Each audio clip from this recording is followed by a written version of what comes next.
Baiklah, Assalamualaikum warahmatullahi wabarakatuh.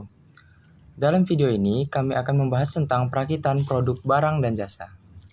Kami dari kelompok 2 yang beranggotakan Jaka Maulana Hasibuan, Nofri Pirwanda, Tirta Rizky Syaputra, Siti Zaskia Al-Fadila, Alicia Viviani Putri, dan Nadia Ardila.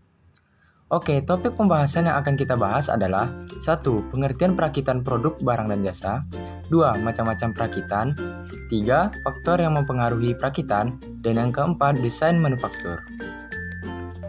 Pengertian perakitan. Perakitan adalah suatu proses penyusunan dan penyatuan beberapa bagian komponen menjadi suatu alat atau mesin yang mempunyai fungsi tertentu.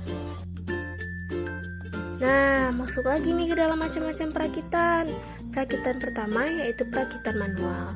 Perakitan manual yaitu suatu proses perakitan yang dilakukan secara konvensional dengan tenaga manusia serta menggunakan peralatan sederhana tanpa adanya bantuan alat-alat khusus. Yang kedua yaitu perakitan otomatis. Perakitan otomatis ini merupakan perakitan yang dikerjakan dengan sistem otomatis. Faktor yang mempengaruhi perakitan. Yang pertama ada jenis bahan. Dalam metode perakitan, mengetahui sifat bahan sangat berpengaruh karena setiap jenis bahan memiliki sifat yang spesifik dari bahan lainnya. Yang kedua, kekuatan yang dibutuhkan.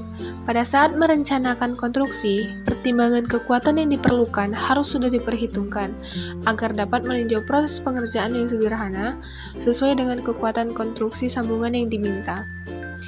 Yang ketiga, pemilihan metode penyambungan. Pemilihan metode penyambungan sangat erat kaitannya dengan jenis material dan kekuatan sambungan yang dibutuhkan. Jika salah dalam memilih cara penyambungan, akibatnya komponen yang dirakit akan mendapatkan hasil yang kurang baik atau mungkin rusak. Yang keempat, pemilihan metode penguatan. Penguatan pelat dimaksudkan untuk memberikan kekakuan pada pelat yang mengalami pembentukan. Yang kelima, penggunaan alat bantu perakitan. Alat bantu perakitan harus dipertimbangkan berdasarkan bentuk konstruksi. Yang keenam, toleransi. Toleransi dalam perakitan dipertimbangkan berdasarkan pasangan antara elemen yang dirakit menjadi komponen yang lebih besar. Dan yang terakhir, yang ketujuh, bentuk atau tampilan. Tampilan suatu produk sangat mempengaruhi terhadap nilai jual produk itu sendiri. Tampilan pada dasarnya diawali dari gambar atau desainnya. Metode perakitan terbagi menjadi 3. Yang pertama adalah metode kasket.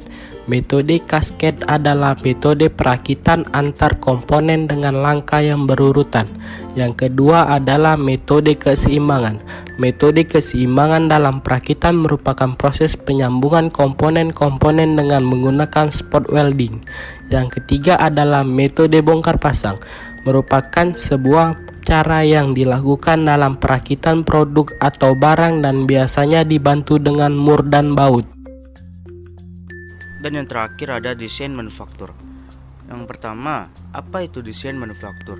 Desain manufaktur adalah proses merancang produk dengan mempertimbangkan kemampuan produksi dan proses manufaktur yang tersedia. Yang kedua ada tujuannya untuk memastikan bahwa produk yang dirancang tidak hanya memiliki fungsi dan kualitas yang baik saja, tetapi juga dapat diproduksi secara efisien dan efektif. Yang terakhir, yang ketiga ada faktor yang mempengaruhi desain manufaktur. Yang pertama ada di kemampuan produksi, kedua biaya produksi, yang ketiga kualitas produk, keempat penggunaan bahan, lima ketersediaan bahan, dan karena faktor lingkungan.